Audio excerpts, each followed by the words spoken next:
If there really is a loving God, then why do children die in earthquakes? Why cancer? Why war? Why suffering? These are not just questions. They are cries, ancient and raw, echoing through centuries of human suffering. Today, we confront one of the most unsettling ideas in all of theology and science. Can a benevolent, all-powerful God coexist with a world overflowing with suffering? And at the heart of this question stands Richard Dawkins, evolutionary biologist, best-selling author, and one of the most influential critics of religion in modern history. Known for books like The God Delusion and The Selfish Gene, Dawkins doesn't just challenge faith, he dissects it with surgical precision. In this video, we'll dive deep into the problem of evil, a timeless paradox that has haunted believers and skeptics alike. We'll explore how natural disasters, genetic diseases, and the brutal logic of evolution raise powerful doubts about the existence of a loving creator. And this isn't just about Richard Dawkins.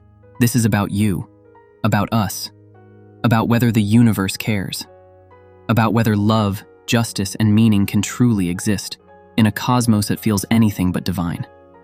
So stay with me, because by the end of this journey, you may never look at God or suffering the same way again. Picture this: a starving child, eyes sunken, body frail, crying out in a war-torn village, while somewhere else, a virus mutates silently, preparing to take thousands of lives. This is not fiction. This is our world. The brutal reality of pain and suffering is inescapable, and it's not just emotional. It's philosophical. It's spiritual. It's deeply unsettling. At the core lies one of the oldest and most powerful arguments against the existence of a traditional God. Known as the problem of evil, it goes like this: if God is all-powerful, he could prevent suffering. If God is all-loving, he would want to prevent suffering. But suffering exists. Therefore, does such a God really exist? This logical triad, power, love, and the undeniable presence of evil, has challenged theologians, philosophers, and believers for centuries. And in the modern world, where science brings the horrors of nature into full focus, the question feels sharper than ever. Enter Richard Dawkins, a towering figure in both science and secular thought. Dawkins doesn't shy away from hard questions. In fact, he insists on asking them. For him, the idea of a loving God in a universe governed by blind, pitiless indifference is not just wrong, it's dangerous, in his own words. The universe we observe has precisely the properties we should expect if there is, at bottom, no design, no purpose, no evil, and no good. Nothing but blind, pitiless indifference. This isn't mere rhetoric. It's a direct challenge to centuries of religious tradition, and it's the starting point for our exploration. So before we ask whether God exists, we must first ask, what kind of world are we really living in? Because sometimes the evidence around us speaks louder than ancient texts or comforting beliefs. Richard Dawkins doesn't just reject the idea of God, he systematically dismantles it, especially the idea of a benevolent, all-powerful deity who allows or even designs a world filled with suffering. At the heart of Dawkins' argument is a brutal but simple observation. If God is both all-loving and all-powerful, then why do we suffer so deeply, so often, and so pointlessly? Tsunamis don't care who they kill. Cancer doesn't check if you're kind. Children suffer and die every day, not because of human cruelty, but because of natural forces that seem entirely indifferent to human life. And Dawkins asks, is this really the work of a loving creator? Or is it exactly what we would expect in a godless, chaotic universe? Many theologians try to escape this dilemma with one familiar idea: free will. They argue that God gave us freedom, and with it the possibility to choose evil. In this view, human suffering is our fault, not God's. But Dawkins is quick to point out a major flaw. Natural disasters, genetic diseases, and childhood cancers have nothing to do with human choices. No one chooses to be born into famine. No child deserves to suffer in agony from a rare disease. These things happen independently of moral decisions. So if God created the system, and the system causes suffering, is he not ultimately responsible for it? Dawkins offers a scientific alternative, and it's not comforting. According to evolution by natural selection, suffering isn't a bug in the system. It is the system. Evolution is not a kind, gentle force. It's brutally efficient. Organisms compete, adapt, and die. Nature selects for survival, not for fairness, not for happiness. Pain exists because it works, Dawkins might say. It teaches us what to avoid. It sharpens the game of survival. From this perspective, there's no grand cosmic purpose to pain. It's not punishment. It's not a test. It's just biology. Cold, relentless biology. And that's precisely Dawkins' point. The universe looks exactly like what we would expect if there were no loving God behind it, no divine intervention, no moral architecture, just nature doing what nature does.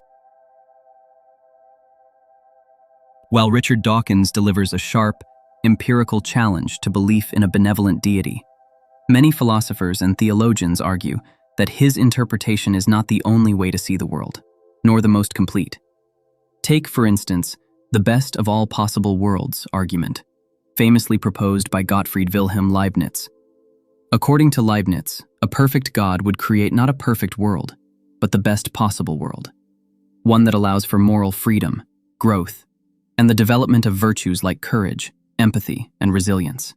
In this framework, suffering is not an oversight or a design flaw. It's the cost of meaningful existence, the raw material from which greatness can emerge. A world without pain might be peaceful, but it would also be sterile, devoid of moral weight, triumph, or redemption. Another powerful line of thought comes from thinkers like Alvin Plantinga, who challenges the assumption that human suffering is logically incompatible with God's existence. Plantinga defends the free will defense, asserting that genuine freedom includes the possibility of evil, and that removing this freedom would mean eliminating the very conditions that make love, responsibility, and ethical choice possible. Beyond logic, some theologians, such as John Hick, propose what's called a soul-making theodicy. Hick suggests that the purpose of life is not comfort, but transformation, that through suffering we grow into more compassionate, morally developed beings. In this view, pain is not meaningless. It is formative. There is also the argument from epistemic humility, the idea that human beings may simply not be capable of grasping God's ultimate reasons. This has roots in St. Augustine, Thomas Aquinas, and more recently, Marilyn McCord Adams, who argue that divine wisdom may transcend our finite understanding. As Aquinas once wrote, "The wisdom of God is beyond the comprehension of man." Just as a child cannot understand the full intention behind a parent's discipline, we too may lack the full picture of divine justice and purpose. And finally, for many believers, the ultimate answer is not philosophical but experiential. Faith, particularly in traditions like Christianity, Islam, and Judaism, holds that God does not abandon us in suffering, but enters into it with us. The image of Christ on the cross, suffering beside humanity, is a direct theological counterpoint to Dawkins' universe of indifference. In this view, suffering is not proof of divine absence, but proof of divine solidarity. So, while Richard Dawkins sees pain as a crushing argument against God, many profound thinkers throughout history have seen it as a necessary and even meaningful part of existence. The universe, they argue, may be more than what science can see, and God more than what logic can contain. The problem of evil is not just a philosophical puzzle debated in lecture halls. It's a deeply personal, emotional experience. It touches every human life, and it leaves a mark. For many, confronting the scale of suffering in the world can lead to a crisis of faith. When a loved one dies young, when innocent people are destroyed by war or disease, or when life feels unfair beyond comprehension, the question naturally arises: where is God in all this? Throughout history, countless individuals, from ancient thinkers like Epicurus to modern minds like Camus and Nietzsche, have struggled with the silence of the divine in the face of human pain. Albert Camus, for example, viewed the universe as fundamentally absurd, a place where suffering exists without reason, and where the search for meaning often ends in silence. Friedrich Nietzsche took it further, calling traditional morality a human construct built to cope with an indifferent cosmos. For both, Evil wasn't just a theological issue. It was a mirror reflecting back our own fragility. Psychologically, this tension can give rise to deep doubt, despair, and in some cases, the loss of religious belief altogether. Many people walk away from faith not because of science, but because of suffering. Because their experience of pain is too real, too unanswered. But that's not the full picture. Strangely, paradoxically, the same awareness of evil that shatters belief can also awaken something powerful: compassion. The undeniable reality of suffering often ignites a deep moral response, the desire to help, to heal, to make meaning in the midst of chaos.